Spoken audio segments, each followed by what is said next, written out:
ಕತೆ ಸೆಟ್ಟಿಗೆ ಹೋಗಿದೆ. ಯಾಕಂದ್ರೆ ಇವ್ನು ಎಲ್ಲೂ ಸಿಕ್ಕಲ್ಲ, ತಲೆ ಮರೆಸ್ಕೊಂಡು ಓಡಾಡ್ತಾವನೇ ಅವನು. ಅದಕ್ಕೆ ನಾವು ಸೆಟ್ಟಿಗೆ ಹೋಗ್ಬಿಟ್ಟು ಸೈಡ್ ಟೇಬಲ್ ಹಾಕೊಂಡೆ ಕೇಳಿದ್ದು, ಸರ್ ನೀವು ಯಾವಾಗ ಪೇಮೆಂಟ್ ಕೊಡ್ತಾರೆ ಸರ್ ಅಂತಾನೆ ಯೂಸ್ ಮಾಡಿದೀನಿ. ನಮ್ಮ ಹತ್ರ ಆಡಿಯೋ ರೆಕಾರ್ಡ್ಸ್ ನಾವು ಮಾತಾಡಿರೋದು ಎಲ್ಲ ಇದೆ. ಸರ್ ಅಂತಾನೆ ಅಡ್ರೆಸ್ ಮಾಡೇ ಕೇಳಿರೋದು. ಇವಾಗ ನನ್ನ ಹತ್ರ ₹1 ಇಲ್ಲ. ನಾವು ಕೊಡ್ತೀವಿ, ಯಾರಿಗೂ ಮೋಸ ಮಾಡಲ್ಲ. ಯಾವಾಗ ಕೊಡ್ತೀಯ ಗುರು? ಪೋಸ್ಟಲ್ ಚೆಕ್ ಕೊಡ್ತೀಯಾ? ಇಲ್ಲ. ಚಾನೆಲ್ಗೆ ಒಂದು ಮೇಲ್ ಹಾಕ್ಯಾ? ಇಲ್ಲ. ಈ ತರ ಎಲ್ಲ ಹೇಳಿದ್ಮೇಲೆ ನೀನ್ ಏನಪ್ಪ ನೀನ್ ಭಿಕ್ಷೆ ಆಗ್ತಾ ಇದೆ ಅಂತ ಜೋರ್ ಮಾಡಿ ಕೇಳಿದಕ್ಕೆ ಏನ್ ರೌಡಿಸಮ್ ಮಾಡ್ತಾ ಇದ್ದೀರಾ? ನಿಮ್ ನನ್ಗೆ ಹೊಡಿತೀರಾ, ನಿಮ್ ನನ್ಗೆ ಓದಿತೀರಾ ಅಂತಾರೆ. ಈಗ ನಾನು ಒಂದ್ ಪ್ರಶ್ನೆ ಕೇಳ್ತೀನಿ, ನಿಮ್ಗೆ ಯಾರಾದ್ರೂ ದುಡ್ಡು ಕೊಡ್ಬೇಕಾಗಿದ್ರೆ ನೀವು ಕೇಳಿ ಸಾಕಾದ್ಮೇಲೆ ಹೊಡಿತೀರೋ ಓದಿತೀರೋ ಏನ್ ಮಾಡ್ತೀರಾ ಹೇಳ್ತೀವಿ? ಏನ್ ಮಾಡ್ಬೇಕಿಂತವನ್ನ? ಈಗ ಪೊಲೀಸರು ಕಳ್ಳನ್ ಕರ್ಕೊಂಡ್ ಬರ್ತಾರೆ, ಅಪ್ಪ ಕಳ್ತನ ಮಾಡ್ಬೇಡ ಅಂತಾರೆ. ಅವ್ನ್ ಮತ್ತೆ ಕಳ್ತನ ಮಾಡ್ತಿದ್ರೆ ಬುಟ್ ಕಲ್ಲಲ್ಲೇ ಓದಿಯೋದು ಅಲ್ವಾ? ಹಂಗೆ ಅವನು ಓದಿಲೇಬೇಕು. ಯಾಕೆ ಗೊತ್ತಾ, ನಾನು ಇವತ್ತು ಮಾತಾಡ್ತಾ ಇದ್ದೀನಿ, ಇವತ್ತು ನನಗೆ ದುಡ್ಡು ಬರುತ್ತೋ ಮುಂದಕ್ಕೆ ನನಗೆ ಗೊತ್ತಿಲ್ಲ.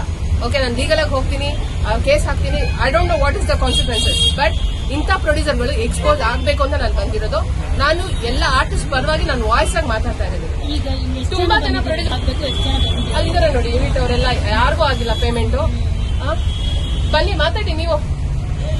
ಆರ್ಟಿಸ್ಟ್ಗಳಿಗೆ ನೀವು ನೋಡ್ಬೋದಷ್ಟೇ, ನಮ್ಮನ್ನ ಹೊರಗಡೆಯಿಂದ ಅಂತ ವೈದ್ಯಕರ ಮಾಡ್ಬೋದಷ್ಟೇ ಹೊರತು, ಆದ್ರೆ ನಮಗೆ production house, most of the production house ಯಾವ ಫೆಸಿಲಿಟಿ ಕೊಡಲ್ಲ. ಕೇಳಿದ್ರೆ ಇದೇ ನಾವು ಕೊಡೋದು ಊಟ, ತಿನ್ನಂಗಿದೆ ತಿನ್ನಿ, ಬೇಕಾದ್ರೆ ನಿಮ್ಮ ಮನೆಯಿಂದ ತಗೊಂಡ್ ಬಂತೀನಿ ಅಂತಾರೆ. ಎಲ್ಲ ಮೋಸ್ಟ್ ಆಫ್ ದ ಆರ್ಟಿಸ್ಟ್ ನಾವು ವಾಟರ್ ಬಾಟಲ್ ಇಂದ ನಾನು ಪ್ರೂಫ್ ಕೊಡ್ತೀನಿ, ನೀರ್ ತಗೊಂಡ್ ಹೋಗ್ತೀನಿ. ಒಂದು ವಾಶ್ರೂಮ್ ಕರೆಕ್ಟಾಗಿ ಕೊಡಲ್ಲ ಗೊತ್ತಾ ನಮ್ಗೆ? ಒಂದು ವಾಶ್ರೂಮ್ ನಮಗೆ ಕರೆಕ್ಟಾಗಿ ಕೊಡಲ್ಲ.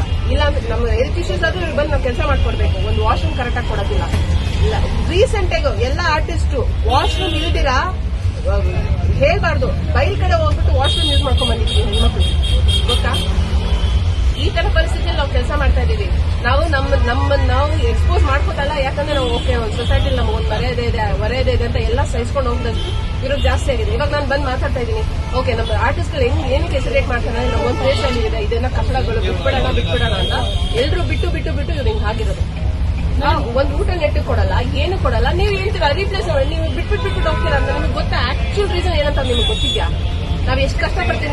ನಮ್ಗೆ ಇವಾಗ ಯಾರೋ ಒಬ್ರು ಪ್ರಾಜೆಕ್ಟ್ ಕೊಡ್ತಾರೆ, ದುಡ್ಡು ಕೊಡ್ತಾರೆ ಅಂದ್ರೆ ನಾವು ಏನಕ್ಕೆ ಬಿಟ್ಟು ಹೋಗ್ತೀವಿ ಕತೆ ಸೆಟ್ಟಿಗೆ ಹೋಗಿದೆ. ಯಾಕಂದ್ರೆ ಇವ್ನು ಎಲ್ಲೂ ಸಿಕ್ಕಲ್ಲ, ತಲೆ ಮರೆಸ್ಕೊಂಡು ಓಡಾಡ್ತಾವನೇ ಅವನು. ಅದಕ್ಕೆ ನಾವು ಸೆಟ್ಟಿಗೆ ಹೋಗ್ಬಿಟ್ಟು ಸೈಡ್ ಟೇಬಲ್ ಹಾಕೊಂಡೆ ಕೇಳಿದ್ದು, ಸರ್ ನೀವು ಯಾವಾಗ ಪೇಮೆಂಟ್ ಕೊಡ್ತಾರೆ ಸರ್ ಅಂತಾನೆ ಯೂಸ್ ಮಾಡಿದೀನಿ. ನಮ್ಮ ಹತ್ರ ಆಡಿಯೋ ರೆಕಾರ್ಡ್ಸ್ ನಾವು ಮಾತಾಡಿರೋದು ಎಲ್ಲ ಇದೆ. ಸರ್ ಅಂತಾನೆ ಅಡ್ರೆಸ್ ಮಾಡೇ ಕೇಳಿರೋದು. ಇವಾಗ ನನ್ನ ಹತ್ರ ₹1 ಇಲ್ಲ. ನಾವು ಕೊಡ್ತೀವಿ, ಯಾರಿಗೂ ಮೋಸ ಮಾಡಲ್ಲ. ಯಾವಾಗ ಕೊಡ್ತೀಯ ಗುರು? ಪೋಸ್ಟಲ್ ಚೆಕ್ ಕೊಡ್ತೀಯಾ? ಇಲ್ಲ.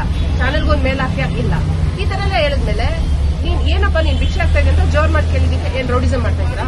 ನಿಮ್ ನನ್ಗೆ ಹೊಡಿತೀರಾ, ನಿಮ್ ನನ್ಗೆ ಓದಿತೀರಾ ಅಂತಾರೆ. ಈಗ ನಾನು ಒಂದ್ ಪ್ರಶ್ನೆ ಕೇಳ್ತೀನಿ, ನಿಮ್ಗೆ ಯಾರಾದ್ರೂ ದುಡ್ಡು ಕೊಡ್ಬೇಕಾಗಿದ್ರೆ ನೀವು ಕೇಳಿ ಸಾಕಾದ್ಮೇಲೆ ಹೊಡಿತೀರೋ ಓದಿತೀರೋ ಏನ್ ಮಾಡ್ತೀರಾ ಹೇಳ್ತೀವಿ? ಏನ್ ಮಾಡ್ಬೇಕಿಂತವನ್ನ? ಈಗ ಪೊಲೀಸರು ಕಳ್ಳನ್ ಕರ್ಕೊಂಡ್ ಬರ್ತಾರೆ, ಅಪ್ಪ ಕಳ್ತನ ಮಾಡ್ಬೇಡ ಅಂತಾರೆ. ಅವ್ನ್ ಮತ್ತೆ ಕಳ್ತನ ಮಾಡ್ತಿದ್ರೆ ಬುಟ್ ಕಲ್ಲಲ್ಲೇ ಓದಿಯೋದು ಅಲ್ವಾ? ಹಂಗೆ ಅವನು ಓದಿಲೇಬೇಕು. ಯಾಕೆ ಗೊತ್ತಾ, ನಾನು ಇವತ್ತು ಮಾತಾಡ್ತಾ ಇದ್ದೀನಿ, ಇವತ್ತು ನನಗೆ ದುಡ್ಡು ಬರುತ್ತೋ ಮುಂದಕ್ಕೆ ನನಗೆ ಗೊತ್ತಿಲ್ಲ. ಓಕೆ, ನಾನು ಲೀಗಲ್ ಆಗಿ ಹೋಗ್ತೀನಿ, ಕೇಸ್ ಹಾಕ್ತೀನಿ. I don't know what is the consequences. But ಇಂಥ ಪ್ರೊಡ್ಯೂಸರ್ಗಳು ಎಕ್ಸ್ಪೋಸ್ ಆಗ್ಬೇಕು ಅಂತ ನಾನು ಬಂದಿರೋದು. ನಾನು ಎಲ್ಲ ಆರ್ಟಿಸ್ಟ್ ಪರವಾಗಿ ನಾನು ವಾಯ್ಸ್ ಆಗಿ ಮಾತಾಡ್ತಾ ಇದ್ದೀನಿ. ತುಂಬಾ ಜನ ಪ್ರೊಡ್ಯೂಸರ್ ಅಲ್ಲಿದ್ದಾರೆ ನೋಡಿ, ಯೂನಿಟ್ ಅವರೆಲ್ಲ ಯಾರಿಗೂ ಆಗಿಲ್ಲ ಪೇಮೆಂಟು. ಬನ್ನಿ ಮಾತಾಡಿ ನೀವು. ಆರ್ಟಿಸ್ಟ್ಗಳಿಗೆ ನೀವು ನೋಡ್ಬೋದಷ್ಟೇ, ನಮ್ಮನ್ನ ಹೊರಗಡೆಯಿಂದ ಅಂತ ವೈದ್ಯಕರ ಮಾಡ್ಬೋದಷ್ಟೇ ಹೊರತು, ಆದ್ರೆ ನಮಗೆ production house, most of the production house ಯಾವ ಫೆಸಿಲಿಟಿ ಕೊಡಲ್ಲ. ಕೇಳಿದ್ರೆ ಇದೇ ನಾವು ಕೊಡೋದು ಊಟ, ತಿನ್ನಂಗಿದೆ ತಿನ್ನಿ, ಬೇಕಾದ್ರೆ ನಿಮ್ಮ ಮನೆಯಿಂದ ತಗೊಂಡ್ ಬಂತೀನಿ ಅಂತಾರೆ. ಎಲ್ಲ ಮೋಸ್ಟ್ ಆಫ್ ದ ಆರ್ಟಿಸ್ಟ್ ನಾವು ವಾಟರ್ ಬಾಟಲ್ ಇಂದ ನಾನು ಪ್ರೂಫ್ ಕೊಡ್ತೀನಿ, ನೀರ್ ತಗೊಂಡ್ ಹೋಗ್ತೀನಿ. ಒಂದು ವಾಶ್ರೂಮ್ ಕರೆಕ್ಟಾಗಿ ಕೊಡಲ್ಲ ಗೊತ್ತಾ ನಮ್ಗೆ? ಒಂದು ವಾಶ್ರೂಮ್ ನಮಗೆ ಕರೆಕ್ಟಾಗಿ ಕೊಡಲ್ಲ. ಇಲ್ಲ ಅಂದ್ರೆ ನಮ್ಮ ಹೆಲ್ತ್ ಇಶ್ಯೂಸ್ ಆದ್ರೂ ಬಂದು ನಾವು ಕೆಲಸ ಮಾಡ್ಕೊಡ್ಬೇಕು. ಒಂದು ವಾಶ್ರೂಮ್ ಕರೆಕ್ಟಾಗಿ ಕೊಡೋದಿಲ್ಲ.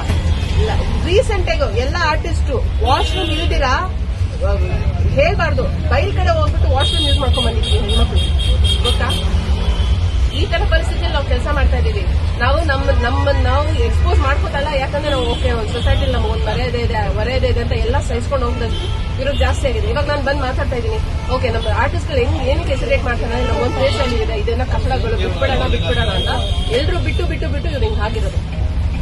ಒಂದು ಊಟ ನೆಟ್ಟು ಕೊಡಲ್ಲ, ಏನು ಕೊಡಲ್ಲ. ನೀವು ಹೇಳ್ತೀರಾ ರೀಪ್ಲೇಸ್ ನೀವು ಬಿಟ್ಬಿಟ್ಟು ಹೋಗ್ತೀರಾ ಅಂತ. ನಿಮ್ಗೆ ಗೊತ್ತಾ ಆಕ್ಚುಲ್ ರೀಸನ್ ಏನಂತ ನಿಮ್ಗೆ ಗೊತ್ತಿದ್ಯಾ? ನಾವ್ ಎಷ್ಟು ಕಷ್ಟಪಡ್ತೀವಿ. ನಮ್ಗೆ ಇವಾಗ ಯಾರೋ ಒಬ್ರು ಪ್ರಾಜೆಕ್ಟ್ ಕೊಡ್ತಾರೆ, ದುಡ್ಡು ಕೊಡ್ತಾರೆ ಅಂದ್ರೆ ನಾವು ಏನಕ್ಕೆ ಬಿಟ್ಟು ಹೋಗ್ತೀವಿ? ಅಲ್ಲಿ ಪ್ರಾಬ್ಲಮ್ ಇದೆ ಅಂತ ಬಿಟ್ಟು ಹೋಗೋದು. ಸೊ ದಯವಿಟ್ಟು ಕಮೆಂಟ್ ಹಾಕೋರು, ದಯವಿಟ್ಟು ನೋಡ್ಕೊಂಡು ಹೆಚ್ಚಿನ ವಿಡಿಯೋಗಳಿಗೆ ಪ್ರತಿಧ್ವನಿ ಯೂಟ್ಯೂಬ್ ಚಾನೆಲ್ ಸಬ್ಸ್ಕ್ರೈಬ್ ಮಾಡಿ, ಬೆಲ್ ಐಕಾನ್ ಕ್ಲಿಕ್ ಮಾಡಿ.